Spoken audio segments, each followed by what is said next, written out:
Chers auditeurs, Dear listeners, bonjour. welcome to Comme d'Archi Podcast Season 6 Saison 6, dans le monde fascinant des architectes. and in the architectural projects. Je suis Anne-Charlotte Deponte, passionnée d'architecture et docteur des universités en histoire de l'archi. I am one of the spokespersons of Anne-Charlotte, who is a PhD in architecture history. Merci Thank you d'être avec moi aujourd'hui. to be with us today. Et And maintenant, now, lundi en français, place au talent. and Wednesday, let's talk projects. In English, of course.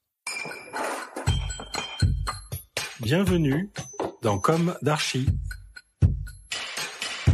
Chers auditeurs, bienvenue dans ce nouveau et dernier numéro de Comme d'Archi de l'été 2025.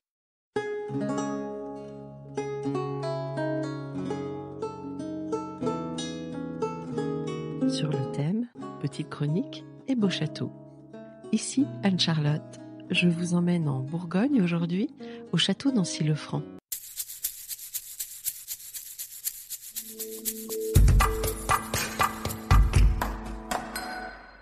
Ancy-le-Franc, l'utopie classique, née sur les terres du Tonnerrois.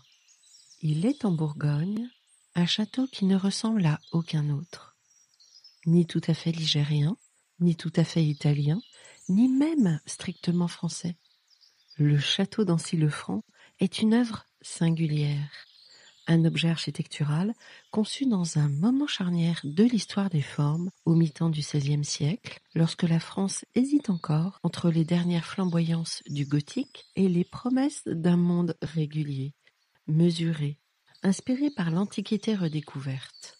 Commandé par Antoine III de Clermont, puissant seigneur du Tonnerrois, proche du roi François Ier et de Diane de Poitiers, Ancy-le-Franc est confié à un architecte venu d'Italie, Sebastiano Serlio. Ce choix, loin d'être anecdotique, place l'édifice dans une trajectoire d'exception. Serlio n'est pas seulement architecte. Il est auteur des célèbres 7 livres d'architecture, traités d'architecture, l'un des vecteurs essentiels de la diffusion des principes de la Renaissance italienne en France.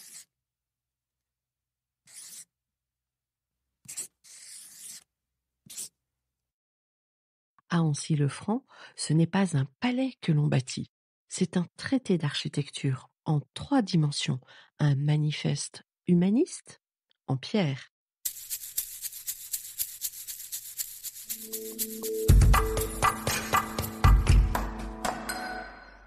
Une composition inédite dans le paysage français.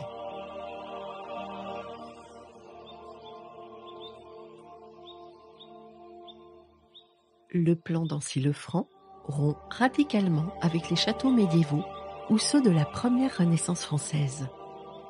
Fini le plan en L ou en U hérité des logiques défensives. Ici Serlio propose un quadrilatère parfait, un corps principal fermé sur lui-même, structuré autour d'une cour intérieure carrée, ceinte sur ses 4 côtés par des galeries couvertes. Chacune des façades est rythmée avec rigueur, respectant une symétrie absolue, en rupture avec l'asymétrie pittoresque encore en vogue dans les années 1530. Le château s'élève sur 2 niveaux principaux, couronné par une haute toiture à la française, typiquement pentue, en ardoise, percée de lucarnes à frontons sculptés. Ce traitement, profondément local, est une acclimatation intelligente des modèles au climat bourguignon. Preuve que Serlio ne se contente pas de transposer les formes antiques, mais les interprète.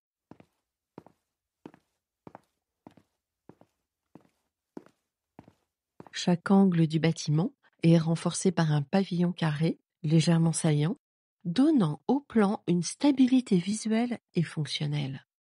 Ces pavillons ne sont ni tours défensives ni ornements. Ils servent à marquer les angles et à organiser les circulations intérieures dans une logique spatiale très moderne.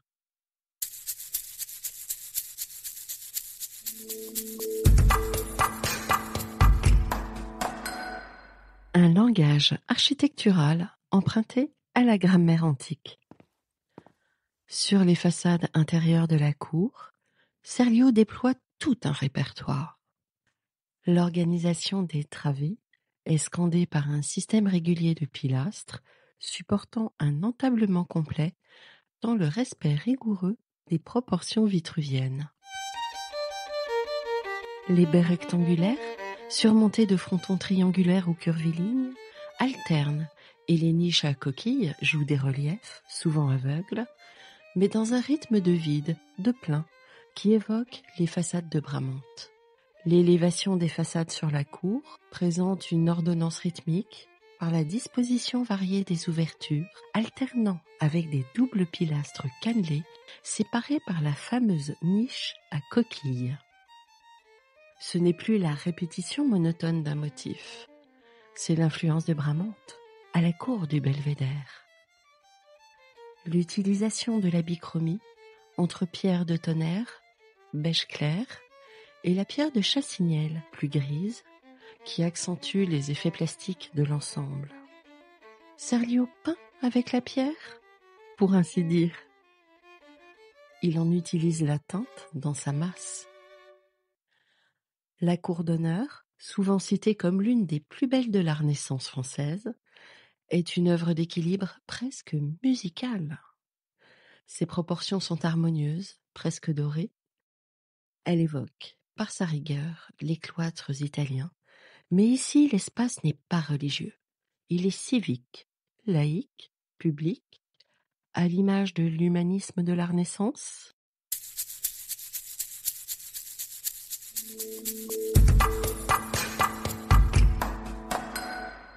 Des apports postérieurs sans trahir l'unité d'ensemble.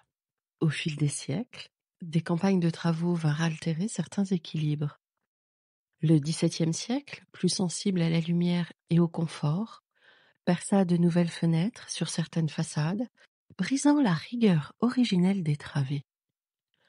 Le goût du XVIIIe fit disparaître certaines niches, jugeant leur ornementation surannée. Pourtant, l'unité d'Ancy-le-Franc subsiste, car son essence est géométrique, et la géométrie résiste aux modes.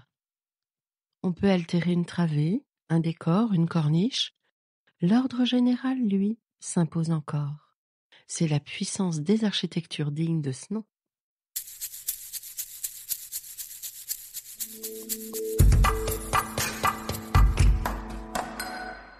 Des intérieurs magnifiquement préservés. Fontainebleau en miroir. Si l'architecture extérieure frappe, par sa rigueur, les intérieurs surprennent par leur richesse picturale. Ancy-le-Franc est l'un des rares châteaux français à avoir conservé, in situ, une série de décors peints Renaissance parmi les plus importants du pays. Le goût humaniste s'y exprime à travers une profusion de scènes mythologiques, de représentations allégoriques et de cycles décoratifs à portée morale ou politique.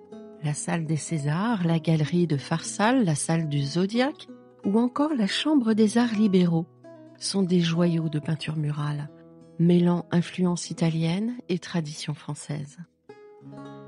Les figures y sont dessinées en camaïeu, dans des tons sourds, avec parfois des réaux d'or. On y retrouve l'influence du Primaticce et de Nicola dell'Abate, fer de lance de la première école de Fontainebleau, mais aussi celle des enlumineurs français dans le goût des livres d'heures, notamment dans les grotesques et les arabesques qui encadrent les scènes principales. Ces décors ne sont pas anecdotiques, ils font corps avec l'architecture. Ils en prolongent le message, transposent dans le domaine pictural ce que la pierre exprime en volume, un idéal d'ordre, de mesure, de beauté, inspiré par l'Antiquité.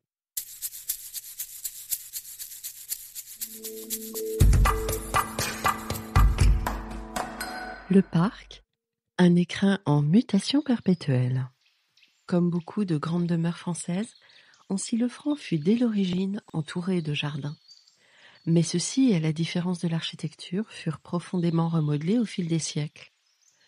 À la Renaissance, le château s'ouvrait sur des jardins clos, géométriques, dans l'esprit des horticonclusies antiques.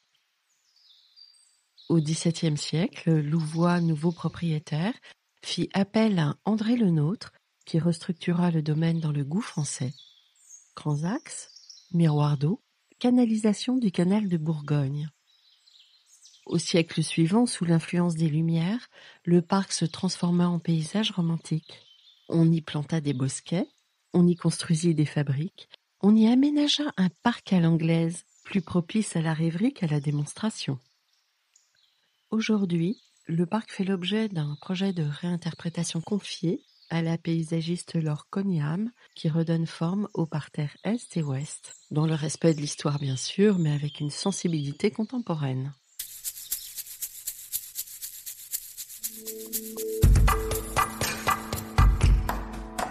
Un destin mouvementé, mais une renaissance exemplaire. L'histoire d'Ancy-le-Franc est celle d'une traversée mouvementée. L'origine est un fief, jonché de noms. Resté longtemps aux mains de la famille de Clermont-Tonnerre, dans un va-et-vient, le château passe aux mains des Letellier de Louvois, puis aux Mérode, puis aux frères Guyot. Transformé, délaissé, parfois pillé, il échappe de peu à la ruine.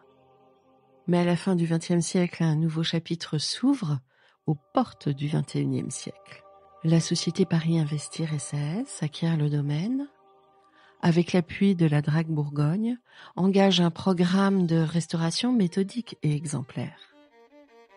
Aujourd'hui, Ancy-le-Franc retrouve son lustre dans une dynamique d'ouverture, de mise en valeur, d'éducation du regard. On n'y vient non pour visiter un musée figé, mais pour ressentir l'esprit de la Renaissance, ce moment suspendu où l'architecture visait l'idéal. On croyait encore que l'homme pouvait vivre en accord avec les lois du monde. Pour conclure, Ancy-le-Franc n'est pas seulement un château, c'est une utopie de pierre, un lieu où l'architecture devient langage, où les ordres antiques dialoguent avec le ciel bourguignon.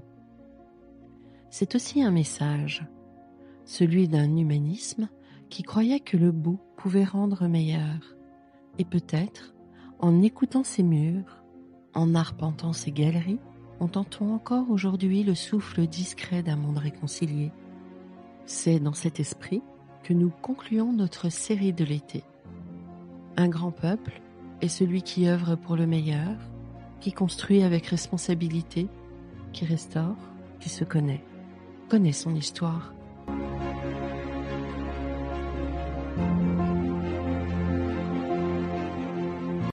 Et non celui qui détruit.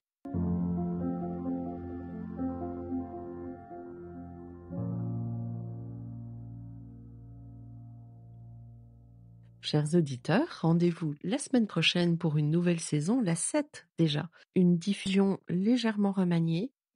Nous vous expliquerons tout ça très bientôt. Et un nouveau numéro.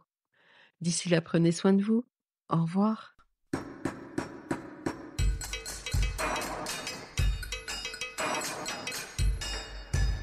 Chers auditeurs, merci pour votre écoute. N'oubliez pas de retrouver nos sujets en avant-première sur Instagram à l'adresse @commedarchipodcast.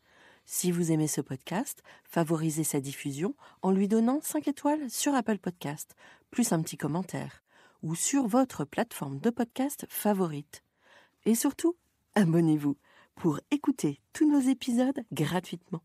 À bientôt, et d'ici là, prenez soin de vous.